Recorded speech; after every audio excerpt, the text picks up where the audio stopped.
National action plan کی apex committee کا اجلاس 11:30 بجے ہوگا۔ وزیر اعظم شہباز شریف کی زیر صدارت اجلاس میں سول اور عسکری حکام شرکت کریں گے۔ ذرائع کے مطابق اجلاس میں سیکیورٹی صورتحال اور نیشنل ایکشن پلان پر عمل درآمد کا جائزہ لیا جائے گا۔ اجلاس میں اہم فیصلے متوقع۔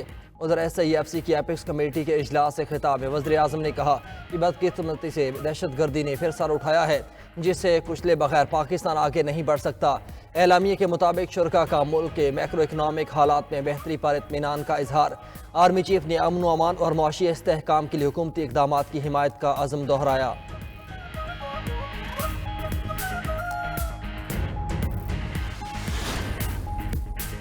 پانچوں ہائی کورٹس میں 38 ججز کی تعیناتیوں کا معاملہ۔ چیف جسٹس یحییٰ آفریدی کی زیر صدارت جوڈیشل کمیشن کا اہم اجلاس آج ہوگا۔ جوڈیشل کمیشن رولز 2024 کی منظوری کے بعد اجلاس بلایا گیا ہے۔ اجلاس میں اسلام آباد، لاہور، سندھ، پشاور اور بلوچستان ہائی کورٹس میں ایڈیشنل ججز کی تعیناتیوں کے لیے نامزدگیوں پر غور ہوگا۔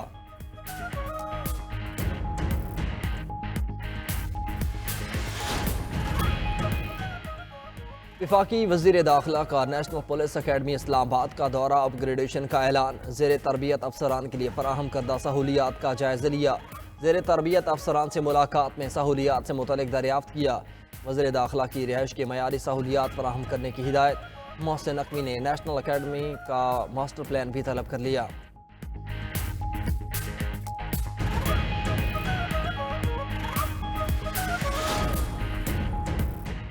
26 نومبر کو ڈی چوک میں احتجاج کا کیس۔ اسلام آباد ڈسٹرکٹ سیشن عدالت نے اپوزیشن لیڈر عمر ایوب کی عبوری ضمانت میں 9 جنوری تک توسیع کر دی۔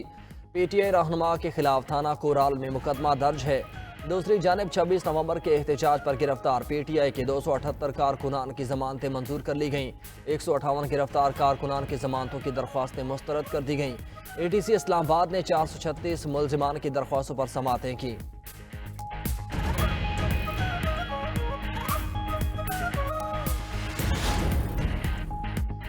پاکستان نے 8ویں بار سلامتی کونسل کے غیر مستقل رکن کی حیثیت سے نشست سنبھال لی۔ پاکستانی مندوب عاصم افتخار نے اقوام متحدہ کی سلامتی کونسل میں پاکستان کا پرچم نصب کیا۔ کہا تنازعات کے حل کے لیے سفارتکاری کو ترجیح دینا ہوگی۔ کثیر الجہتی چیلنجز سے نمٹنے کے لیے باہمی تعاون پر یقین رکھتے ہیں۔ UN چارٹر اور سلامتی کونسل کی قراردادوں پر عمل سے دنیا میں امن قائم ہوگا۔ اقوام متحدہ دہشت گردی پر قابو پا لیں گے۔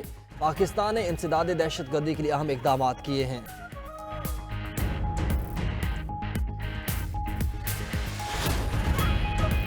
کورم کے معاملے پر اہم پیش رفت۔ معاہدے کے مطابق ٹل پارا چنار روڈ کل ٹریفک کے لیے کھلے گا۔ مشیر اطلاعات خیبر پختونخوا بیرسٹر صاحب کہتے ہیں کہ ہفتے کے روز پہلا قافلہ پارا چنار پہنچے گا۔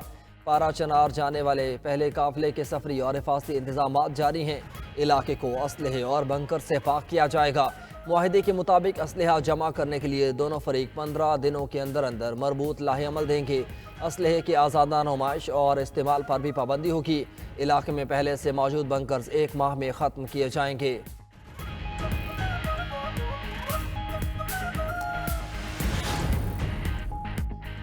وزیر اطلاعات سندھ شرجیل میمن کا ریڈ لائن BRT میں حائل رکاوٹیں فوری ختم کرنے کا حکم۔ منصوبے سے متعلق اہم اجلاس کی صدارت کرتے ہوئے کہا کہ ریڈ لائن BRT منصوبے میں مزید تاخیر قابل قبول نہیں۔ تعمیراتی کام تیز کرنے کے لیے 3 شفٹوں میں کام کیا جائے۔ ریڈ لائن BRT کراچی کے لیے فلیگ شپ ٹرانسپورٹیشن منصوبہ ہے۔ پروجیکٹ کا مقصد ٹرانسپورٹ کے نظام میں انقلاب لانا ہے۔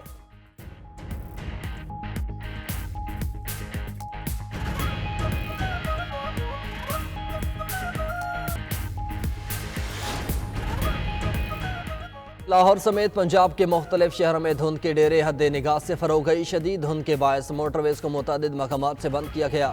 دھند کے باعث لاہور ایئرپورٹ پر پروازوں کا شیڈول بھی متاثر ہو گیا۔ دوسری جانب ملک کے بالائی علاقوں میں برف باری اور بارش، سردی کی شدت مزید بڑھ گئی۔ اسکردو میں برف باری کا نیا سلسلہ شروع، ہر طرف سفیدی چھا گئی۔ مظفر آباد، وادی نیلم میں بھی بارش اور برف باری، کوٹلی اور گیدو نواح میں بھی بارش سے سردی کی شدت میں اضافہ ہو گیا۔ سوات، چترال میں بارش اور برف باری نے ٹھنڈ بڑھا دی۔ شمالی بلوچستان میں بھی آج سے بارشوں کا امکان ہے۔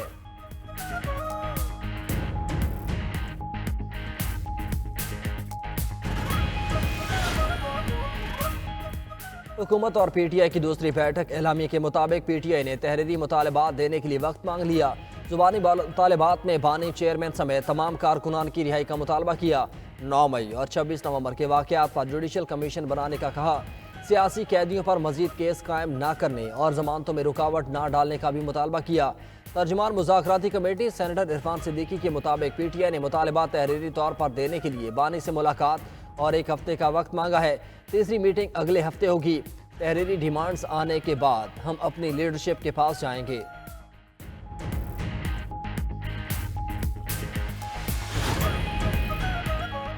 انٹرنیٹ کی سست روی پر ایک اور پریشانی۔ پاکستان کو بین الاقوامی انٹرنیٹ ٹریفک سے جوڑنے والی زیر سمندر کیبلز میں خرابی آ گئی۔ پی ٹی اے کے مطابق خرابی قطر کے قریب سب میرین کیبل میں ہوئی۔ پاکستان بھر میں انٹرنیٹ اور براڈ بینڈ صارفین کو مسائل کا سامنا کرنا پڑ سکتا ہے۔ ٹیمز جلد از جلد خرابی دور کرنے کے لیے کوشاں ہیں۔ ملک بھر میں انٹرنیٹ کی سست رفتاری برقرار۔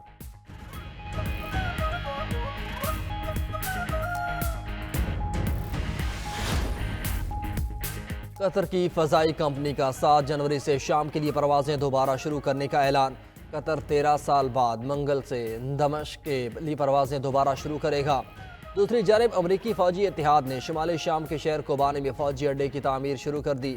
غیر ملکی میڈیا کے مطابق تعمیراتی سامان اور لاجسٹک کے لے جانے والی ایک قافلے کو کوبانی کی طرف جاتے ہوئے دیکھا گیا ہے۔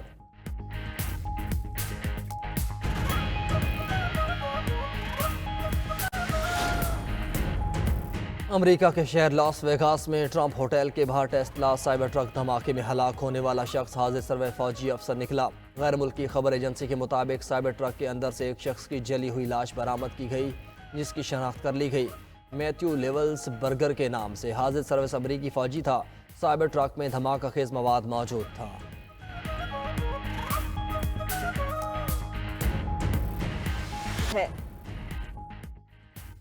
مذاکرات کو اسٹیبلشمنٹ کی حمایت حاصل ہے۔ وزیر اعلیٰ کے پی علی امین گنڈاپور کا دعویٰ، کہا مذاکرات میں جو بھی ہوگا بانی پی ٹی آئی کی مرضی سے ہوگا، ہمارے مطالبات ماننے پر ہی بات آگے بڑھے گی۔ علی امین نے 9 مئی کے 19 مجرمان کی رہائی خوش آئند قرار دی۔ بانی کے بنی گالا میں شفٹ ہونے سے متعلق سوال پر علی امین نے کہا مذاکرات چل رہے ہیں، کھل کر بات نہیں کر سکتے۔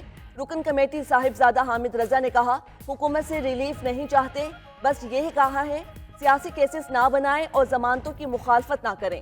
سلمان اکرم راجہ نے کہا بانی پی ٹی آئی کے خلاف کیسز کی بنیاد ہی نہیں، تمام کارکنان عدالتوں سے رہا ہوں گے۔ سانحہ 9 مئی کے 19 مجرموں کی سزائیں معاف، تمام افراد کو رہا کر دیا گیا۔ آئی ایس پی آر کے مطابق مجرموں نے قانونی حق استعمال کرتے ہوئے رحم اور معافی کی اپیلیں دائر کی تھیں۔ مجموعی طور پر 67 مجرموں نے رحم کی اپیلیں کی۔ 19 مجرموں کی اپیلوں کو انسانی بنیاد پر قانون کے مطابق منظور کیا گیا۔ 48 پٹیشنز کو قانونی کارروائی کے لیے کورٹس آف اپیل میں بھیجا گیا۔ دائر کی گئی دیگر رحم کی اپیلوں پر بھی قانون کے مطابق عمل کیا جائے گا۔ دیگر مجرمان کے بھی اپیل اور دیگر قانونی حقوق برقرار ہیں۔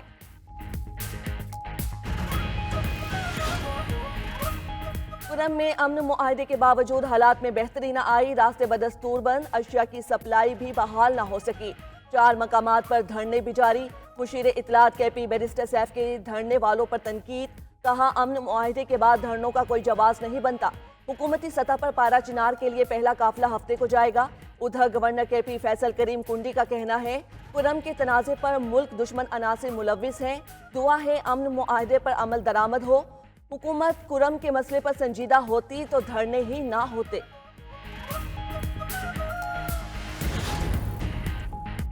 انٹرنیٹ کی سست روی پر ایک اور پریشانی، پاکستان کو بین الاقوامی انٹرنیٹ ٹریفک سے جوڑنے والی زیر سمندر کیبلز میں خرابی آ گئی۔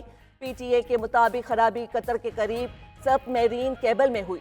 پاکستان بھر میں انٹرنیٹ اور براڈ بینڈ صارفین کو مسائل کا سامنا کرنا پڑ سکتا ہے۔ ٹیمز جلد از جلد خرابی دور کرنے کے لیے کوشاں ہیں۔ ملک بھر میں انٹرنیٹ کی سست رفتار برقرار۔ اسلام آباد کا ایک اور فلاح عامہ کا منصوبہ برق رفتاری سے تکمیل کے قریب۔ 3 انڈر پاسز پر مشتمل سیرینا چوک انٹرچینج پروجیکٹ پر دن رات کام جاری۔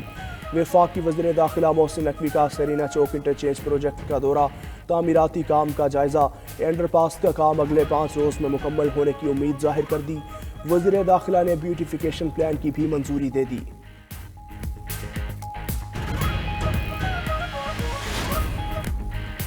امریکہ کی 4 ریاستوں میں نئے برفانی طوفان کی وارننگ جاری۔ محکمہ موسمیات کے مطابق نیو یارک، ورمونٹ، کولوراڈو اور وومنگ میں 1.5 فیٹ تک برف باری متوقع ہے۔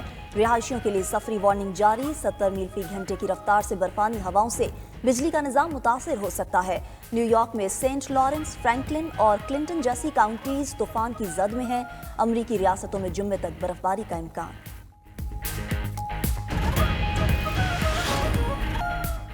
شام کے معزول صدر بشار الاسد کو روس میں زہر دے دیا گیا۔ برطانوی میڈیا کا دعویٰ، رپورٹ میں بتایا کہ کھانسی اور دم گھٹنے کے باعث بشار الاسد کی طبیعت ناساز۔